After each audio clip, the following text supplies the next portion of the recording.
Hablar de amar, no de amor, sino de amar, a mí me resulta un poco curioso, o bastante curioso, porque a pesar de que es un tema tan difundido, tan hablado, tan conversado, es un tema que muy pocas personas saben asumirlo.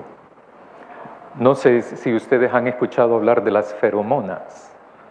No. Bueno, algunos me imagino yo que sí, y otros quizás no. Las feromonas, voy a hablar de los términos básicos, ¿verdad?, de los seres vivos. Básico, por no decir otra palabra que está, hace algunos, como un mes estuvo mucho de moda, diría yo, ¿verdad? Eso de los therians. La palabra en griego, como dijo el pastor Luis hace 4 miércoles, viene de la palabra griego que significa therón, que es bestia. Entonces, cuando hablo del nivel básico es porque todos los seres vivos secretan esa sustancia que se llama feromonas. Todos los seres vivos la producimos, toditos, unos más, otros menos. Los seres humanos producimos eso, las mascotas producen eso, todos los animales producen eso, ¿verdad? Feromonas. Las feromonas tienen un receptor por excelencia que es el olfato, pero es muy poco percibido conscientemente. Sí es fácil percibirlo inconscientemente, por ejemplo, cuando ven una persona que es primera vez que lo ven, si ustedes piensan, me cae bien esa persona, tiene que ver con las feromonas. O me cae mal esa persona, tiene que ver con las feromonas. Lo que pasa es que popularmente decimos, tiene la sangre pesada, por eso me cae mal. O tiene la sangre dulce, por eso me cae bien. No tiene nada que ver con la sangre, ¿verdad? Porque la sangre lo mismo pesa, generalmente hablando. 1 litro de sangre es lo mismo 1 litro de sangre, ¿verdad? En algunas ocasiones sí varía por cuestiones de consistencia. Pero bueno, las feromonas es algo que secretamos todas las personas, todos los seres humanos, todos los seres vivos excretamos eso. Lo que pasa es que a veces sentimos eso, no de manera consciente, pero lo percibimos a través del olfato. Este proceso de relaciones humanas, las feromonas es el primer contacto básico que tenemos en cuanto a relaciones humanas. Lo hacemos a través de eso. Pero luego de eso vienen las diferentes etapas de las relaciones humanas. Y allí vamos perfilándonos entonces con algunas personas siendo amigos y con otras entramos con el aspecto del romance. No a todos nos gustan las personas, ni todos los vamos a gustar, a todas personas. Ese dicho popular de no vemos ojos bonitos en cara ajena, tiene que ver mucho con eso y mucho también con prejuicios, también, que se generan a partir de las relaciones humanas más adelante. Hablar de amar es difícil, es muy difícil, no es nada fácil eso. Eso de amar no es de 2 más 2 es 4, pero es una cuestión de relaciones, en donde los intereses están de por medio, en donde los preconceptos están de por medio, en donde las aspiraciones están de por medio también. Yo les he dicho en 2 ocasiones anteriormente que Erich Fromm dice, por ejemplo, de que en los años 70 se gestaba también en las familias, en ciertas familias, la mercantilización del amor. Y eso se nota en el siglo pasado en El Salvador y en este siglo más todavía. La mercantilización del amor o de amar. ¿A quién amamos? A los afines. Antropológicamente hablando, esa es una cuestión muy básica. Nos vamos aliando Nos vamos haciendo muy amigos, bien amigos, muy amigos de los pares, de los similares, de los que pensamos de la misma manera, de los que actuamos más o menos de la misma manera, de los que percibimos la realidad de manera parecida también. Y eso, en la antigüedad, era producto de las tribus, que todavía persiste en las sociedades actuales. Se hace muy complejo hablar de amar.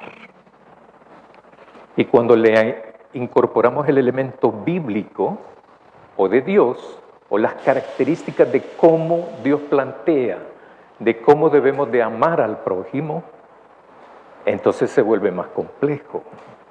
Complejo porque se requiere de voluntad. Para amar se requiere de voluntad.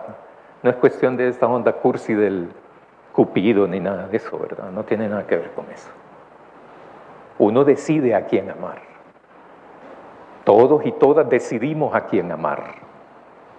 Por eso se requiere voluntad de hacer eso. Nadie ama a alguien si no lo conoce, si no le conoce a esa persona. Que nos engañan o les engañan es otra cosa. O sea, que se presentan de una manera, pero en realidad son otra. Eso es otra cosa, ¿verdad? Se hace complejo cuando incorporamos el elemento bíblico porque se requiere de voluntad. Voluntad para abandonar cosas, aspectos, criterios, paradigmas, sentimientos, perspectivas. Pero también se requiere de voluntad para asumir cosas. Cuando conoces a alguien, por ejemplo, te cambia la vida muchas veces. Te hace ver desde otra perspectiva la vida, porque esa otra persona tiene otros intereses, otras costumbres, y a veces eso es lo que choca. No es en sí la persona. ¿Qué es lo que debemos entonces de abandonar nosotros, como cristianos y cristianas?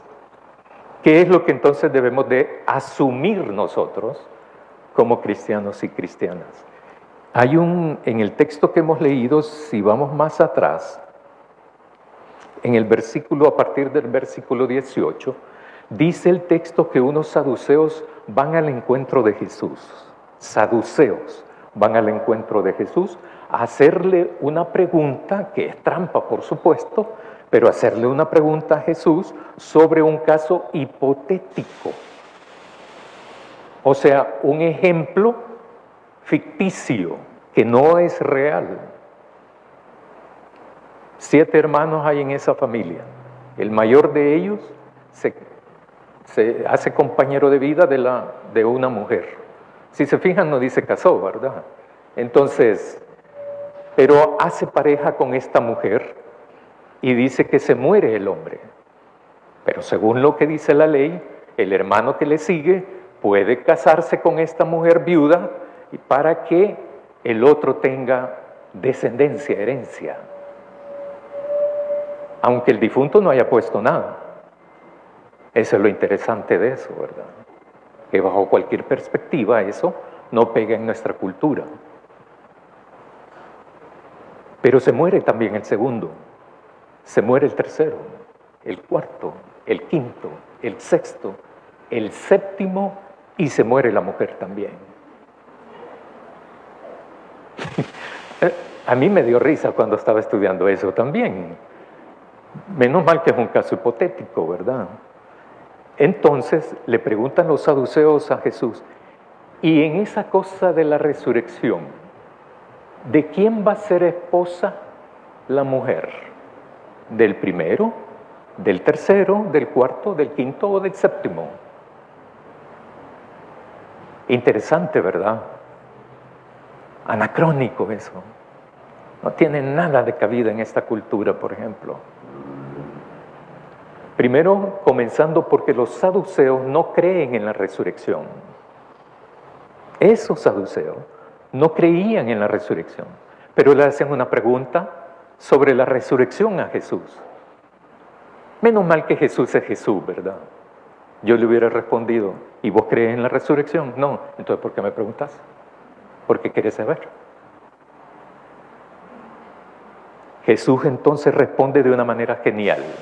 Esto es solo para poner en contexto el texto que hemos leído ahora, que voy a terminarlo el 26, creo que es de abril, el cuarto domingo de abril.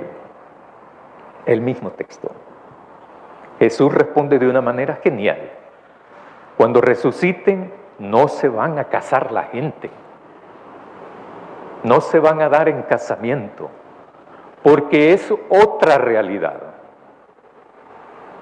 Porque los criterios humanos no van a estar ahí presentes. Los intereses humanos no van a estar ahí presentes. No existirán. Resucitaremos para estar con Dios en su reino. Pero es otra realidad. ¿Y cómo vamos a hacer entonces? Yo no lo sé, ni ustedes, y nunca lo sabremos. Eso solo lo sabe Dios.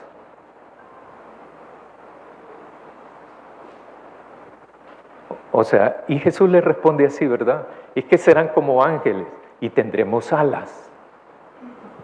No es cuestión de eso. Es cuestión de criterios. Es cuestión de percepciones. Es cuestión entonces de forma de vivir y de forma de responder a Jesús. En el texto que hemos leído entonces ahora, nos plantea de que le hacen una pregunta a Jesús. ¿Cuál es el primer mandamiento? Ese capítulo 12 está hecho de preguntas trampas de los líderes religiosos de esa época frente a Jesús. Jesús entonces responde, amarás al Señor, tu Dios, con todo tu corazón. En griego la palabra es cardia, la palabra en griego. Cardia, que quiere decir corazón, pero también significa voluntad, pero también fuertemente significa disposición. Hay que leer entonces el texto, amarás al Señor tu Dios con toda tu disposición. ¿Qué significa eso? Es eso lo que significa. Toda disposición. Pero continúa Jesús diciendo, y con toda tu alma. La palabra que es traducida como alma es suje, que quiere decir alma, que significa también vida, que significa también aliento de vida. O sea, todo aquello que me constituye en mí como persona, en mí como organismo, aliento de vida. ¿A qué le recuerda eso? Por supuesto que es a la creación. ¿Qué es lo que le da Dios al primer ser humano creado? A su semejanza, a su imagen.